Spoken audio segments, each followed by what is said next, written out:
નમસ્કાર મિત્રો, વિડીયોમાં તમારું સ્વાગત છે। સ્માર્ટ સિટી અમદાવાદમાં લોકો રોગચાળાનો શિકાર બન્યા છે। મચ્છર અને પ્રાણીજન્ય રોગો વધી રહ્યા છે, ત્યારે તંત્રએ સાવચેતી રાખવી જરૂરી છે, નહીં તો મોટા પાયે રોગચાળો વકરી શકે છે। કોરોનાની દહેશત વચ્ચે વાયરલ ઇન્ફેક્શનના કેસોમાં મોટા પાયે વધારો થયો છે। જી હા મિત્રો, અત્યારે હાલ મોટા સમાચાર સામે આવી રહ્યા છે। શિયાળાની ઋતુમાં મચ્છરજન્ય અને પ્રાણીજન્ય રોગચાળામાં વધારો થયો છે। સોલા સિવિલ હોસ્પિટલમાં ઓપીડીની સંખ્યામાં ખૂબ જ વધારો થયો છે। સોલા સિવિલની વાત કરીએ તો 1600થી વધારે દર્દીઓ ઓપીડીમાં સારવાર લઈ રહ્યા છે, જ્યારે ડેન્ગ્યુનો પણ એક કેસ નોંધાયો છે। જી હા મિત્રો, અત્યારે હાલ મોટા સમાચાર સામે આવી રહ્યા છે।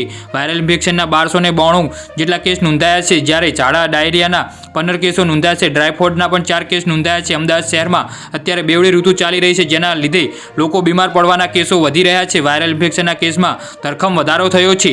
જી હા મિત્રો, અત્યારે હાલ મોટા સમાચાર સામે આવી રહ્યા છે। છેલ્લા કેટલાય સમયથી ઇન્ફેક્શન અને ખાસ કરીને વાયરલ ઇન્ફેક્શનના દર્દીઓમાં ખૂબ જ વધારો જોવા મળી રહ્યો છે, જેમાં બદલાતી જીવનશૈલી, રોગપ્રતિકારક શક્તિનો અભાવ, હવામાં વધતું પ્રદૂષણ તેમજ ઋતુગત બીમારી જેવા અનેક કારણો જવાબદાર છે। જી હા મિત્રો, તો આના વિશે તમારું શું કહેવું છે તો નીચે અમારી કોમેન્ટ બોક્સમાં જરૂરથી જણાવજો અને અમારી યુટ્યુબ ચેનલને સબસ્ક્રાઇબ કરવાનું ના ભૂલતા। ધન્યવાદ।